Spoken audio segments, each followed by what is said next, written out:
الشیطان الرجیم بسم اللہ الرحمن الرحیم۔ سورہ صافات۔ سورہ صافات کا آغاز فرشتوں کی قسموں سے ہو رہا ہے۔ والصافات صفا، قسم ہے ان فرشتوں کی جو صفے باندھے حاضر رہتے ہیں۔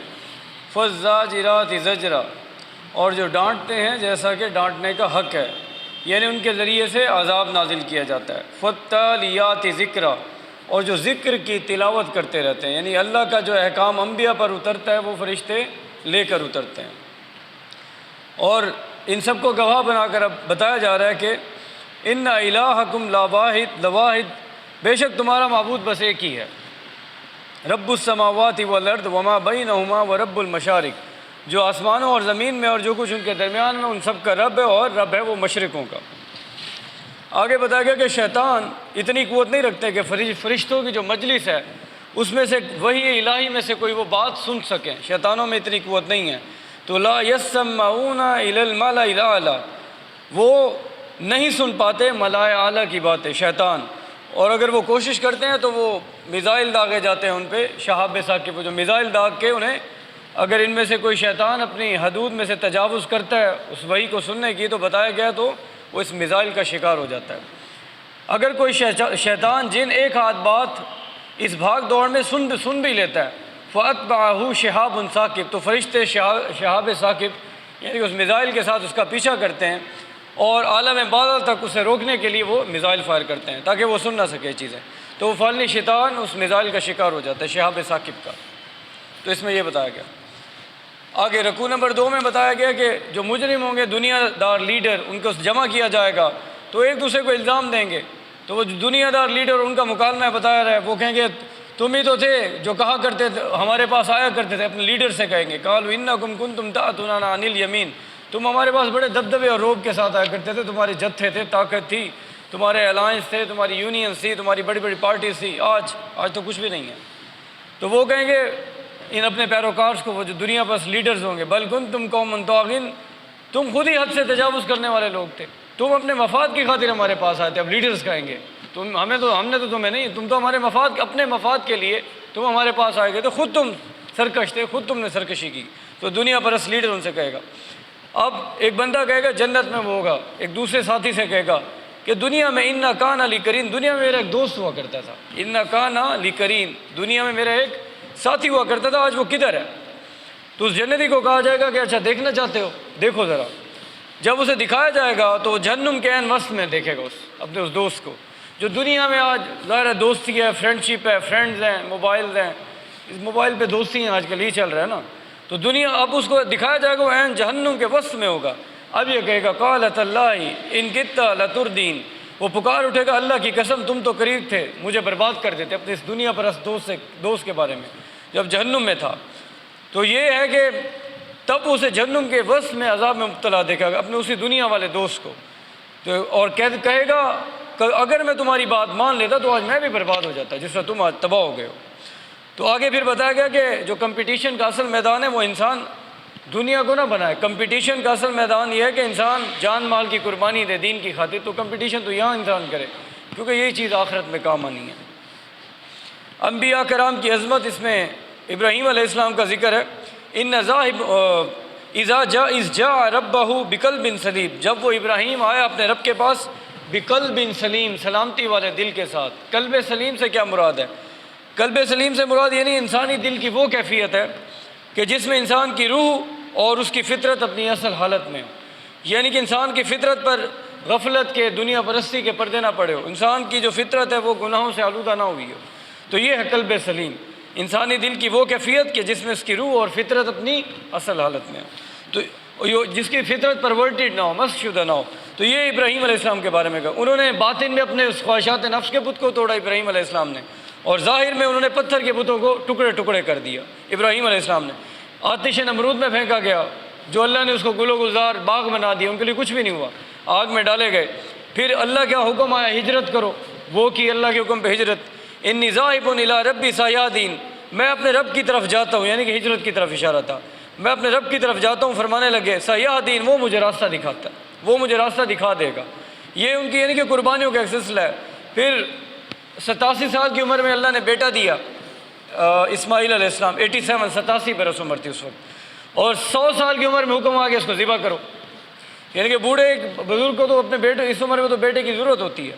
87 برس کی عمر میں حکم آیا، اولاد اللہ نے دی اسماعیل علیہ السلام، اور 100 برس کی جب عمر ہوئی آپ کی تو اللہ نے کہا اس کو قربان کرو، آخر اس کو قربان کیا۔ لیکن ظاہر ہے بیٹا بھی انہی کی وہ تربیت تھی باپ کی، تو انہوں نے کہا ابا جان میں تیار ہوں اس کے لیے، جو اللہ کا حکم ہے آپ کریں، اور پھر بدلے میں اللہ نے وہ مینڈھا بھیجا، اور اسی یاد میں ہر سال ہم عید الاضحیٰ مناتے ہیں۔ اس کے بعد انہیں اللہ نے بشارت دی ایک ربی حبلی من الصالحین، جب انہوں نے دعا کی تھی اللہ مجھے کوئی نیک بیٹا دے، 87 برس جب ان کی عمر ہوگی، اسماعیل علیہ السلام اللہ نے دیا۔ تو اسماعیل علیہ السلام کے لیے اللہ نے الفاظ استعمال کیے ہیں حلیم، یعنی حلیم متبع تھے، اور اسحاق علیہ السلام کے لیے قرآن نے الفاظ استعمال کیے علیم، علم والے، تو یہ دو الفاظ ان کے بیٹوں کے لیے استعمال ہوئے۔ تو خیر جس طرح انہوں نے اللہ کے ہر حکم کے سامنے سر تسلیم خم کیا، تو اللہ ان کی اولاد جیسے اسماعیل علیہ السلام انہوں نے بھی اسی طرح اللہ کے ہر حکم کے سامنے سر تسلیم خم کیا۔ یہ سارے امتحانات تھے کہ جس کے نتیجے میں خود امتحان لینے والی ہستی اللہ کی ذات پکار اٹھی۔ کون سی ہستی؟ اللہ کی ذات، جو امتحان لینے والی ہستی ہے وہ خود پکار اٹھی۔ کیا کہ واقعی بہت بڑا سخت امتحان تھا جو ابراہیم علیہ السلام سے لیا، ان ھذا لہو البلاء المبین، بے شک یہ صریح سخت امتحان تھا۔ کہ کون کہہ رہا ہے؟ اللہ کی ذات، کہ خود اللہ کی ذات نے ان کے بارے میں کہا کہ بڑے سخت امتحانات ان سے لیے گئے۔ اللہ کے ایک قانون بتایا گیا جو کہ طے شدہ ہے کہ اللہ اپنے رسولوں کی مدد کرے گا۔ دیکھیں رسول اور نبی میں فرق ہوتا ہے، ہر رسول نبی ہوتا ہے لیکن ہر نبی رسول نہیں ہوتا۔ مثال کے طور پہ سی ایس پی میں جیسے امتحان کوئی پاس کرے سی ایس پی اکیڈمی میں تو اس کارڈر میں چلا جاتا ہے، پھر اس کو اپوائنٹ کیا جاتا ہے، بعد میں جا کے جی یہ ڈی ایس پی لگے گا، یہ فلاں لگے گا۔ یہ جو اپوائنٹمنٹ ہے، سلیکشن ہے، یہ ہے رسالت، لیکن وہ کوارٹر میں تو پہلے ہوتا ہے سی پی ایس میں۔ یہ نبوت اس طرح ایک مثال سے سمجھا رہا ہوں۔ تو ہر رسول نبی ہوتا ہے لیکن ہر نبی رسول نہیں ہوتا۔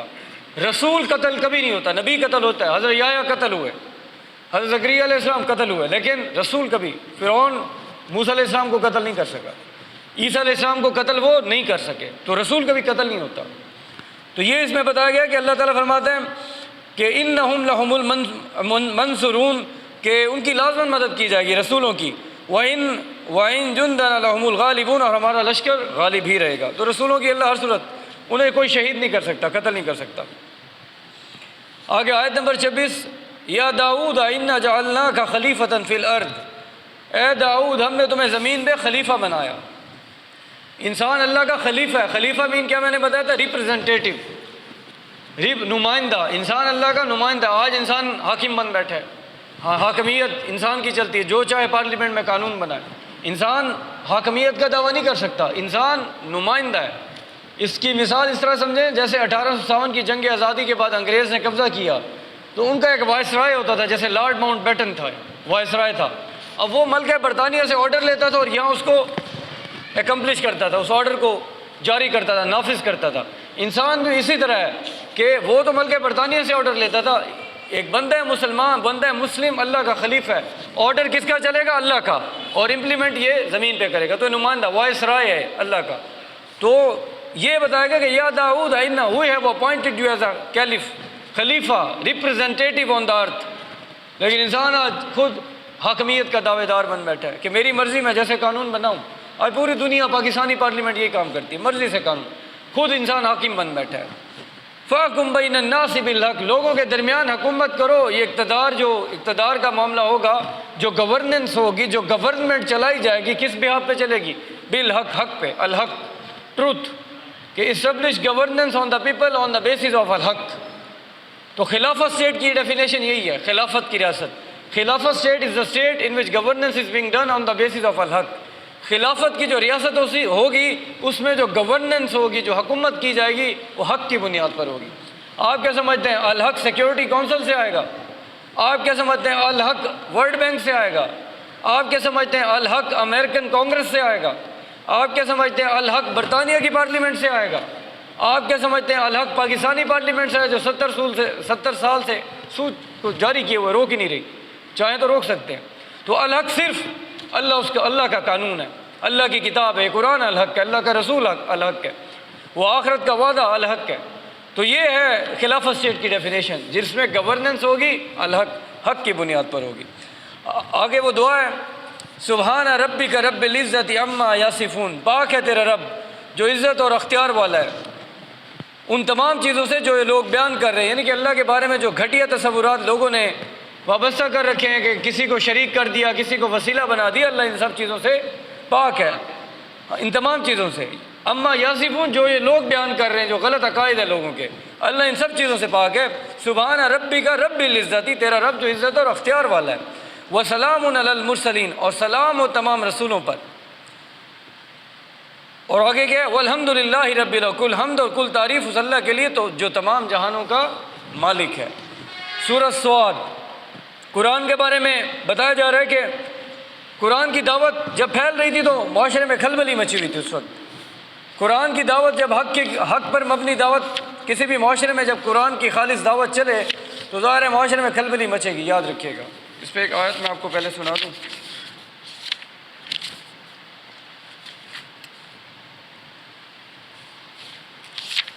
کیونکہ اللہ کے رسول قرآن کا پیغام پہنچا رہے تھے تو قریش میں یہ کھلبلی تھی کہ کسی طرح اس حق کی دعوت کو نہ پہنچنے دیا جائے لوگوں تک۔ تو صاد والقرآن از ذکر، قسم اس قرآن کی جو ذکر والا ہے، جو یاد دہانی ہے۔ قرآن is reminding, Quran is remembrance, یہ یاد دہانی ہے۔ ذکر، ذکر یاد دہانی، نصیحت، قرآن نصیحت ہے، قرآن یاد دہانی سے بھرا ہوا ہے، قرآن نصیحت سے بھرا ہوا ہے۔ جن لوگوں نے کفر کیا وہ گھمنڈ اور اس میں غرور میں مبتلا ہے، ان میں دشمنی کوٹ کوٹ کر بھری ہوئی ہے۔ حالانکہ ہم نے ان سے پہلے کئی لوگوں کو ہلاک کیا۔ وہ ان کو، یہ جو نبی ہے جو رسول ہے، ان کو الہ واحد کی دعوت دیتا ہے اور یہ کہتے ہیں چلو اپنے معبودوں پر ڈٹے رہو، شرک پر، یقیناً اس کے پیچھے کوئی مقصد ہے، یہ جو رسول کہہ رہا ہے۔ تو تم نے اس سے پہلے ایسی باتیں نہیں سنی، یہ یقیناً کوئی مقصد رکھتے ہیں۔ اللہ کے رسول کے بارے میں فرمایا یہ اپنا غلبہ چاہتے ہیں، اللہ کے رسول کے بارے میں فرمایا جا رہا ہے پہلی 7 آیات میں، اور یہ گھڑی ہوئی بات پیش کر رہے ہیں، نعوذ باللہ، یہ اللہ کے رسول۔ تو قرآن کی وجہ سے اس معاشرے میں کھلبلی مچی ہوئی، اللہ کے رسول کی دعوت۔ یاد رکھیے گا جب کسی معاشرے میں قرآن کی دعوت، جیسے آگے آ رہا ہے سورت میں، وقال الذین کفروا لو تسمعوا لهذا القرآن، اور کہنے لگے وہ لوگ جنہوں نے کفر کیا، نہ سنا کرو اس قرآن کو، لا تسمعوا لهذا القرآن، اس قرآن کو نہ سنا کرو، والغوا فیہ لعلکم تتقون لعلکم تغلبون، اور جب یہ قرآن سنایا جائے تو اس میں خلل ڈالو، لعلکم تغلبون، تاکہ تم غالب آ جاؤ۔ جب بھی کسی، دیکھیں دعوت، اللہ کے رسول کی دعوت، وہ جو انقلاب کا ذریعہ تھا وہ کیا تھا؟ قرآن مجید تھا۔ آپ لوگوں کے پاس جاتے، آپ فرماتے دیکھو میرے اوپر ایک کلام نازل ہوا ہے، وہ میں تمہیں پڑھ کے سنانا چاہتا ہوں۔ تو اللہ کے رسول قرآن کی دعوت پیش کیا کرتے تھے۔ آج ہم نے قرآن کو چھوڑ کے دوسری چھوٹی چھوٹی کتابیں اٹھا لی ہیں۔ تو دعوت بذریعہ قرآن، اور کوئی کتاب نہ ہو۔ تو جب کسی معاشرے میں قرآن علمی اور عقلی سطح پر پھیلایا جائے، ایک تو روایتی دعوت ہے نا، بس تھوڑی سی فضائل بیان کر دی بات ختم ہو گئی، نہیں، قرآن کی انقلابی دعوت جو اللہ کے رسول نے دی تھی، جب معاشرے میں وہ فکری اور علمی سطح پہ چلے گی تو جو طاغوتی قوتیں ہیں، جو اس وقت دنیا میں دجالی قوت ہے، وہ اس کو برداشت نہیں کریں گے۔ وہ چاہیں گے ہر صورت میں اس قوت کو، قرآن کی اس دعوت کو روکا جائے۔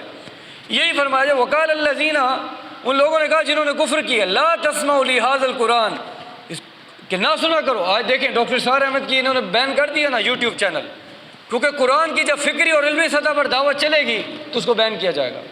حالانکہ یوٹیوب انہیں کے کنٹرول میں تھا، پہلے بھی چل رہا ہے، لیکن پچھلے دنوں رمضان میں یوٹیوب چینل انہوں نے اس لیے بلاک کیا کیونکہ انہیں پتہ ہے رمضان میں اس دعوت کی طرف لوگ جائیں گے جو کہ انقلابی دعوت ہے۔ دشمنوں کو تو پتہ ہے کہ ڈاکٹر سار احمد رحمۃ اللہ علیہ کی دعوت کوئی عام دعوت نہیں، وہ ایک انقلابی دعوت ہے، روایتی دعوت نہیں ہے کہ بس تھوڑی سی کچھ ثواب بیان کی اور ختم، نہیں۔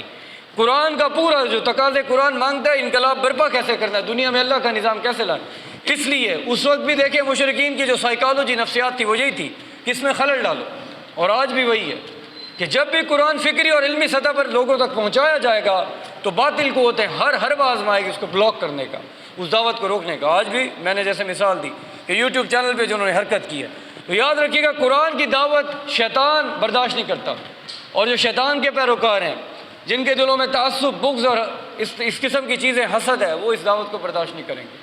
تو قرآن کی جب بھی فکری اور علمی سطح پر دعوت پھیلے گی، باطل قوت اس کی راہ میں آئیں گی۔ تو یہ اس میں اشارہ ہے ہمارے لیے۔ آج بھی نفسیات باطل کی وہی ہے۔ اب آگے داؤد علیہ السلام کا ذکر ہے کہ ان سے ایک غلطی ہوئی کہ انہوں نے یہ کہا کہ اس چیز کا اظہار کیا کہ اللہ میں اور میرے گھر والے ہر وقت تیری دعوت میں، تیری عبادت میں مصروف رہتے ہیں۔ حالانکہ ہمیں جب بھی کوئی کام کریں تو اس میں ہمیں یہ کہنا چاہیے کہ میں اللہ کی توفیق سے میں کر رہا ہوں، جو بھی ہو رہا ہے ماشاءاللہ اللہ کی توفیق سے ہے۔ تو ان سے یہی داؤد علیہ السلام سے غلطی ہوئی کہ انہوں نے یہ کہا کہ اے اللہ میں اور میرے گھر والے ہر وقت تیری عبادت میں لگے رہتے ہیں اور ہماری تیری اس عبادت میں کوئی خلل نہیں آیا۔ اس میں تفسیر عثمانی میں سے میں ایک چیز آپ کو بتانا چاہتا ہوں، میں وہ اس کو دیکھ لوں۔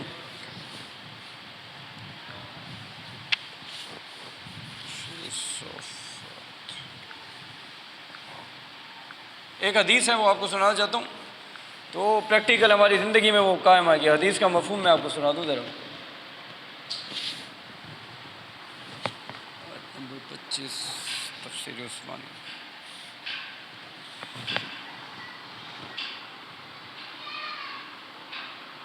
ہاں جی، حدیث پہلے سن لیں۔ آپ نے فرمایا بندہ اگر کوئی نیکی کرے، اب یاد بڑی اہم چیز ہے، بندہ اگر کوئی نیکی کرے کہتا ہے کہ اے پروردگار میں نے یہ کام کیا، اور وہی میں نے والی بات، یہ ان سے داؤد علیہ السلام سے یہی کہا کہ اللہ میں اور میرے گھر والے ہر وقت تیری عبادت میں مشغول۔ اب اللہ کو یہ تھا پسند نہیں ہے۔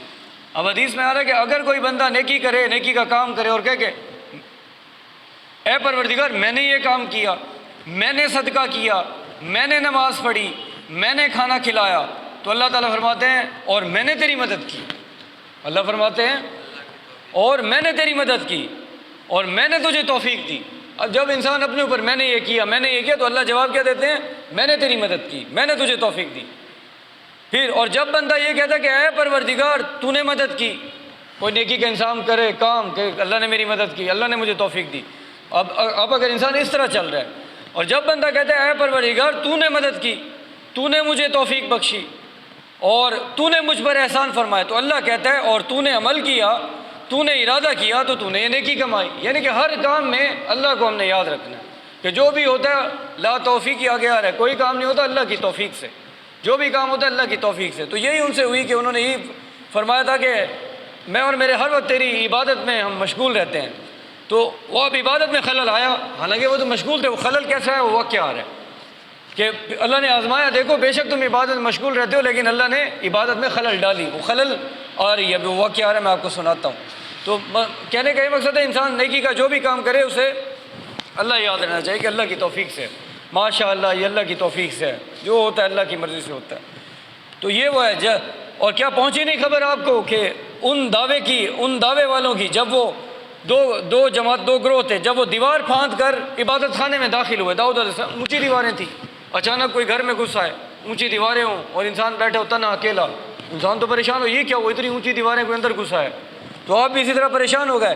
اس تصور المحراب، جب وہ دیوار پھاند کر عبادت خانے میں آ گئے تو وہ گھبرایا ان سے، داؤد علیہ السلام گھبرا گئے، تو وہ بولے آپ گھبرائیے مت۔ وہ جو دو فریق آئے تھے دیوار پھلانگ کے فرشتے تھے، تو ان میں سے کہا جی ہم میں سے ایک نے دوسرے پہ زیادتی کیا، وہ مقدمہ پیش کیا، وہ خلل ڈال دیا، عبادت میں خلل ڈال دیا۔ اصل میں تو وہ آزمائش تھی کہ جو تھا کہ میں عبادت کرتا ہوں، میرے گھر والے عبادت کرتے ہیں، اصل میں بتانا ہی مقصود تھا ہر چیز اللہ کی توفیق سے ہے۔ تو آپ فیصلہ فرما دیں، وہ جو دو گروہ آئے دیوار پھلانگ کے، دو فریق آئے، فاحکم بیننا بالحق، آپ یعنی کہ حق کے ساتھ انصاف کے ساتھ ہمارا فیصلہ فرما دیجئے اور ہمیں سیدھی راہ بتائیے۔ یہ میرا بھائی ہے، اس کی 99 دمبی ہیں اور میری ایک دمبی ہے، یہ کہتا ہے ایک دمبی مجھے دے دو، وہ جو ایک ہے یعنی کہ وہ جو قوت والا ہے وہ کہتا ہے مجھے دے دو، کیونکہ وہ اس کی ایک ہے، کہتا ہے یہ بھی میرے حوالے کر دو، اور یہ زبردستی کرتا ہے مجھ پر۔ آپ نے فرمایا یہ تو واقعی نا انصافی ہے، یہ تجھ سے جو دمبی مانگ کر یہ کرے تو نا انصافی کرے، اس کے بعد آلریڈی 99 ہے دمبی ہے۔ اچانک پھر داؤد علیہ السلام کو احساس ہوا کہ تو عبادت میں خلل تو پڑ گیا نا، وہ جس طرح عبادت کر رہے وَظَنَّ دَاوُودَ أَنَّمَا فَتَنَّاهُ، داؤد علیہ السلام کو اچانک خیال آیا کہ ہم نے اسے آزمایا ہے، انہیں اچانک خیال آیا فَتَنَّاهُ، تو جیسے انہیں احساس ہوا تو پس اس نے فوراً اپنے رب سے استغفار کیا، فوراً اللہ کے سامنے انہوں نے استغفار کیا اور اس کے حضور جھک گیا پوری متوجہ ہو کر، فوراً اللہ سے استغفار کیا کہ مجھ سے غلطی ہوئی ہے۔ تو یہ اس میں ہمارے لیے ایک سبق ہے اس پورے واقعے میں کہ اس سے آدم و ابلیس نے کہا انا خیر منہ، میں سپیریئر ہوں، آئی ایم سپیریئر ٹو آدم، تو خلقتنی من نار، ہے اللہ تو نے مجھے آگ سے پیدا ہوا، خلقتہ من طین، اور اسے تو نے مٹی سے بنایا ہے۔ آدم کی نظر ابلیس کی نظر انسان کے مادی وجود پہ تھی، اسے یہ نہیں تھا پتہ اس کے اندر روح پھونکی گئی ہے، روح کا اسے علم نہیں تھا، تو مادی وجود کو دیکھ کے کہنے لگا میں اس سے سپیریئر ہوں، وہ روح تو اللہ کی طرف سے تھی، تو اس لیے وہ ظاہر گمراہ ہوا۔ اب اللہ سے وہ دھمکی، اللہ کو وہ اللہ نے پھر اس نے دھمکی دی اللہ کی عزت کی قسم کھا کر، فبعزتی کا قال فبعزتی کا، اللہ کی عزت کی قسم کھا کر دھمکی دے رہا ہے۔ کیا دھمکی؟ لأغوینہم اجمعین، میں ان سب کو گمراہ کر کے چھوڑوں گا، کہ قیامت تک وہ ہمیں گمراہ کرے گا۔ وہ گمراہ کرنے کے لیے آج موبائل آ گئے ہمارے پاس، موبائل ہے، ٹیلی ویژن ہے، اب گمراہ کرنا بڑا آسان ہو گیا۔ یوٹیوب پہ 2 نمبر کوئی اسکالر اٹھا کے پہ اس کی ویڈیوز دیکھتے رہو، سارا دن آپ کا دماغ خراب کریں گے، اور فقہی مسائل میں الجھے رہو، اللہ کا ہاتھ ہوتا ہے، کیسے ہوتا ہے، کیوں ہوتا ہے، اسی مسائل میں الجھے رہو، یوٹیوب پہ دیکھو ویڈیوز، اسی میں چکر میں لگے رہو۔ تو حق سے دور کر دی ہے، غلط چیزیں بہت ساری اس وقت آ چکی ہیں معاشرے میں۔ تو اسے یہی قسم کھائی ہے کہ قیامت تک میں انہیں گمراہ کروں گا۔ الا عبادک منہم المخلصین، سوائے ان بندوں کے جنہیں تو نے خالص کر لیا اپنے لیے، انہیں چھوڑ کے۔ تو اللہ نے بھی کہا پھر ٹھیک ہے سن لے، میں بھی لأملأن جہنم، میں بھی جہنم کو بھر کے رہوں گا تیرے پیروکاروں سے۔ اللہ نے کہا ٹھیک ہے، میں بھی پھر جو یہ کرے گا ان کے ساتھ یہ شیئر کروں گا۔